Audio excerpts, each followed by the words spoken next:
Hello and welcome to the new series of Drishti IAS. And in this segment today, we are going to discuss about mob lynching. Hi, my name is Pooja Dwivedi, and if you're new to this channel, I would like to tell you that in this series, we try to cover the burning topics that are very important from the perspective of your examination, UPSC and state PCS as well. So these are the many topics that we are going to have a discussion upon, and I will try to be as brief as possible for you to save your time. So let's begin with the news. What is the news right now? Why we are talking about mob lynching? Because anti-mob lynching laws have been passed in as many as 3 states, but nothing as of yet has been implemented. Now, what is the entire issue with mob lynching? Why do we need a law on mob lynching? What are the states that have passed the law? Everything is covered.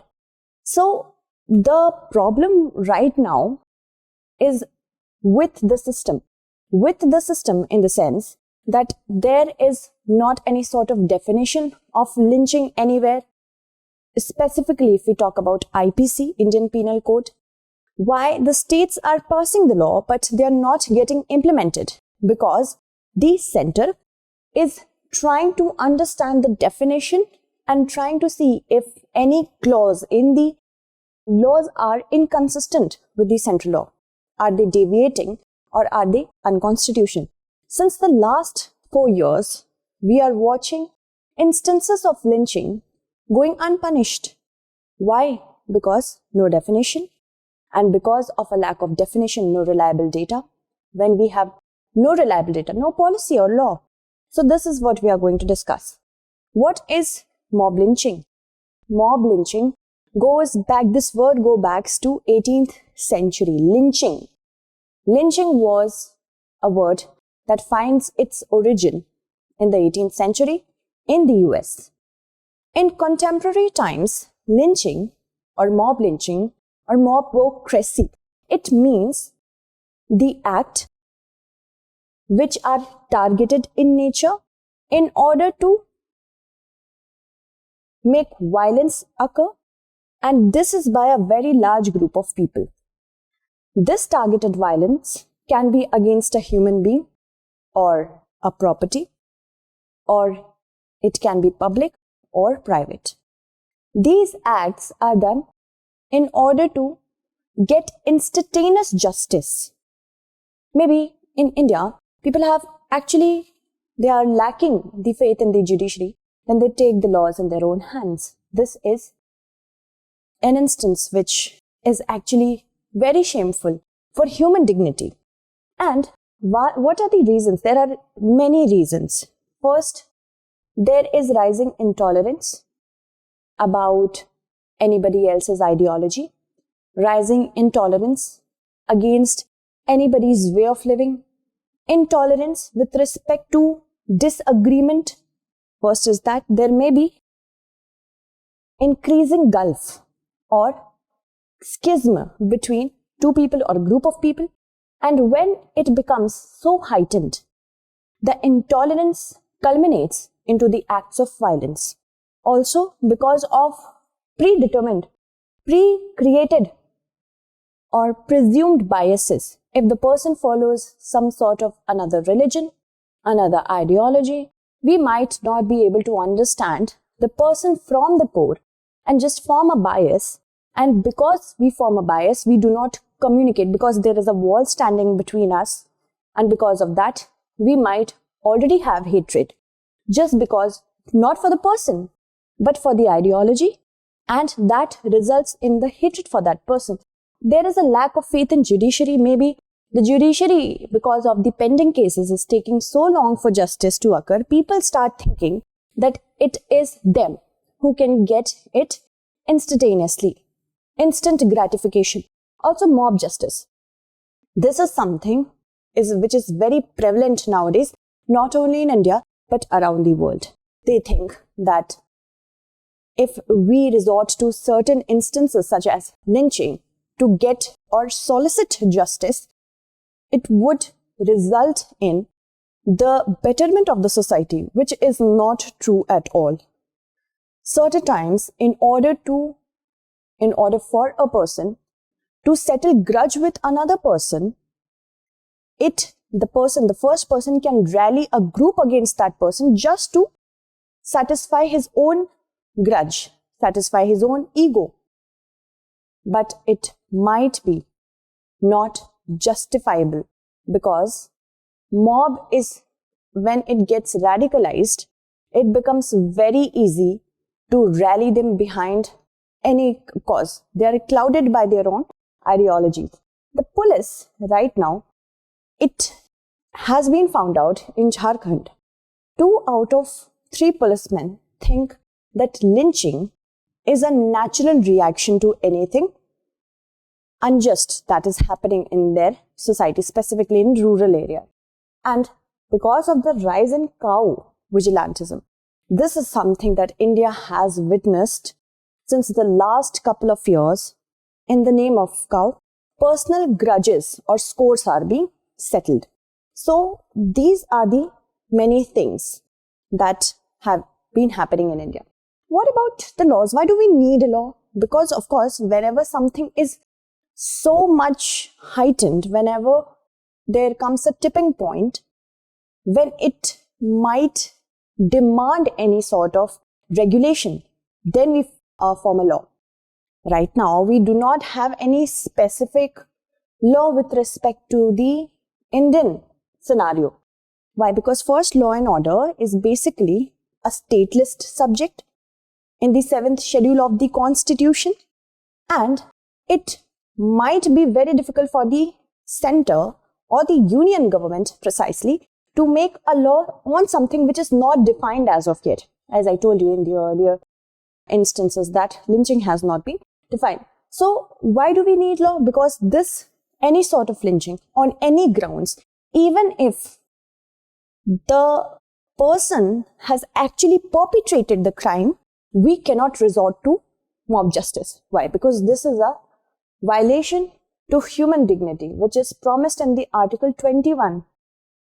Right? Innocent unless and until proven guilty. And also it infringes on the Universal Declaration of Human Rights, right to equality. If every perpetrator is getting a chance to have a trial through the justice system, why any other person would get lynched? Why should that person be lynched while others are being treated with dignity, going through the justice system with dignity? Also, Article 15. So these are the many articles that are being infringed upon. Then no separate definition for lynching under the Indian Penal Code. The Home Minister has said that he will definitely have an overhaul of the IPC. The committee which was formed for overhauling of the IPC, the recommendations are also being looked into, adding that lynching incidents could be dealt with under Section 300 and 302 of the IPC, because that defines murder. If any person is being murdered, there is no need for a separate law. This is what the Centre has told to the Parliament. In 2017, the National Crime Record Bureau, it collected data on mob lynching, but that was not published. Why? Definition is not clear. Because of definition, the reliability of the data is questioned upon. Okay? So these are the many states which have brought out anti-mob lynching law. For the first time ever, Manipur in the year 2018 brought out a law with respect to anti-mob lynching. It came out with very logical explanations, very logical clauses for life imprisonment in case of death occurs of the victim, in case there is a dereliction of duty by the nodal officers which are appointed for every district to keep an eye on mob lynching. If that is occurring, the nodal officer can be imprisoned for 1 to 3 years. For 1 to 3 years. Also, no concurrence of the state government is required to prosecute them for the dereliction of duty. Very logical, very accountability pinpointing. Now, not implemented. Again, for Rajasthan, the Rajasthan Protection from Lynching Bill 2019. This calls for life imprisonment of the perpetrators and a fine of rupees 1 lakh up to 5 lakh. Still, it is under consideration. West Bengal, life imprisonment in case of death, also defines the terms such as lynching and mob. It has also brought out West Bengal Lynching Victim Compensation Fund. So, everything is according to their own state laws. But as I told you, the center, because many bills are under the consideration of the government, the center looks out for, if it is reading, it is going through any legislation of the states, it first sees that if there is any repugnancy, that means if it is inconsistent with the central law, if it is deviating, that means if it is not in congruence with the central law, or if it is unconstitutional. So on these many open-ended, very open-ended platforms, the center goes through the laws. Now legislations. If we talk about Jharkhand, Jharkhand has also come out with Prevention of Mob Violence and Mob Lynching Bill of 2021, which is under the consideration of the government. It also talks about life imprisonment. It could go from 3 to life imprisonment, 3 years in case of injury, and life imprisonment if death occurs. Similarly, West Bengal also have 3 years to life imprisonment. So these are the many states. It could be asked in your preliminary examination how many states have passed the laws. Now if we talk about the instances of lynching, since 2014, Rajasthan reported 86% of the mob lynching cases.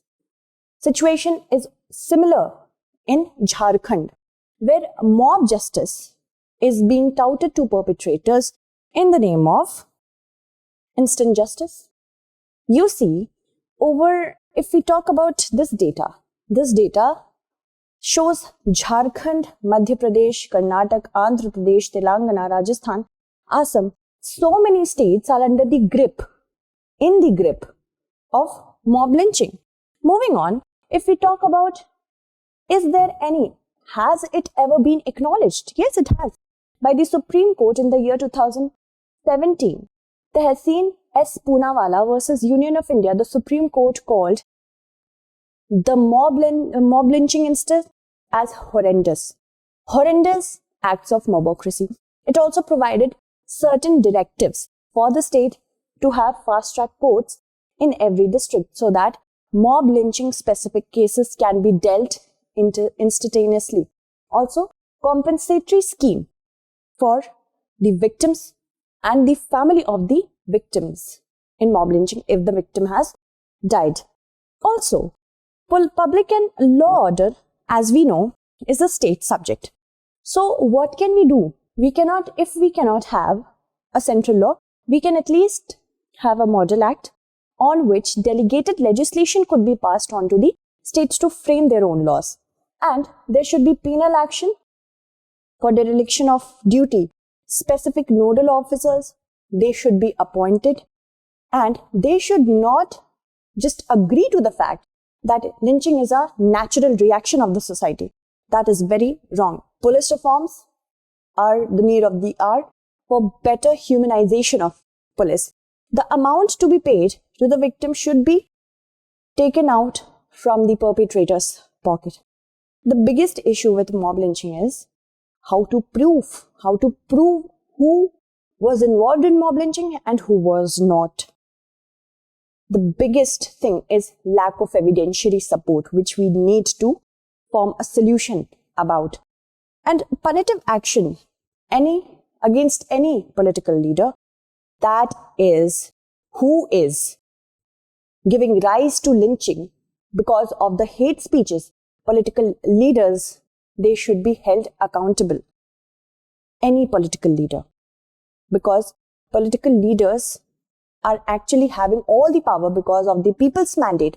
If they resort to such practices, they are legitimizing the acts of violence, targeted violence. So that is something we need to take care of. Let's look at the question. What do you understand by mob lynching? What can India do to adopt a zero tolerance policy towards mob lynching? You have to write it in 250 words, okay? So that's it for today. Tomorrow we shall meet again with another segment. Until then, stay updated, stay safe, and thank you so much for watching.